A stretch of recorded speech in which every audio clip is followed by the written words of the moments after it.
Khumalo gets arrested for labor-related matter.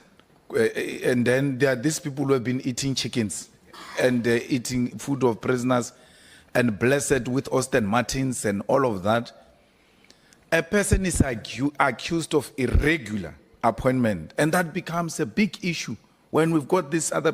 So when this is presented before us, it looks like there are others who are treated differently and others are treated differently. But I'm happy that you are saying we are coming close to making more arrests with the 204 we got from Greece. So my question will be, I'm moving from that one. When does it become an irregular appointment? And when does it become crime? Because there are so many people who got appointed, and there were reports that said, look, man, the due processes were not being followed, and we don't think this appointment was correct. And there are many institutions that deals with that if you are not satisfied with a certain process of appointment. And now we get a situation where one of the crime-fighting leaders in institutions like crime intelligence gets to be arrested with the other colleagues for appointment. I'm not saying it's big or small. There's no big corruption, there's no small corruption. Once it's characterized as corruption, it's big and deserving of the necessary attention. But on this labor process, irregular and crime, when does one become the other? Because if we're to follow what you did, we're going to lock up a lot of people who interfere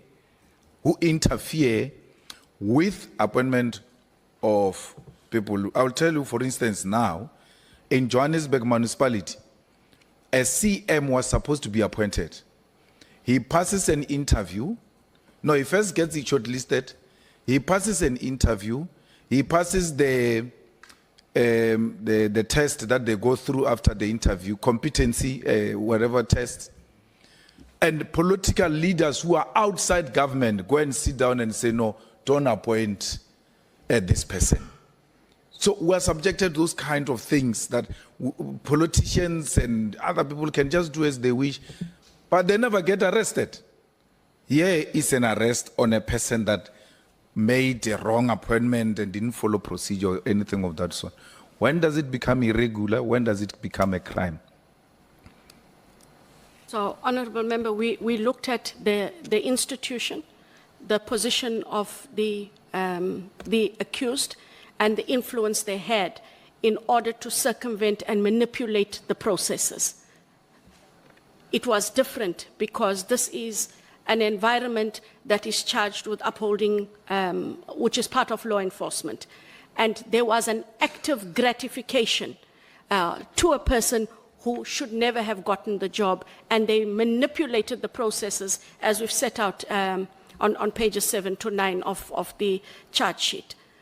I agree with you that what is happening where it happens in the municipalities should not happen. I did also indicate that part of IDAC's mandate is looking at issues of dishonesty and issues of the municipal MFA or MFA. If those matters are referred, and these are positions that compromise a government and how a government runs, then we are fully within our mandate to look at it. None of those matters have come to the fore, but there's no distinction. One shouldn't be allowed in those processes as they are, because an appointment of the incorrect person, even in the municipality, robs South Africans of service delivery. That in itself is a huge impact that we can't afford. So those matters should be escalated. And if those matters are being dealt with by the Auditor General, I think that is where there's a gap.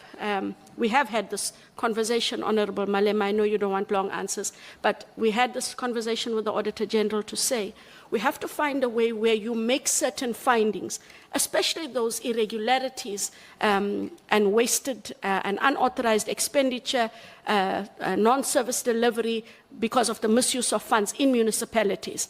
we must find a way for those matters to be referred. So we have had that engagement, but we haven't had any of those matters referred because the Auditor General can.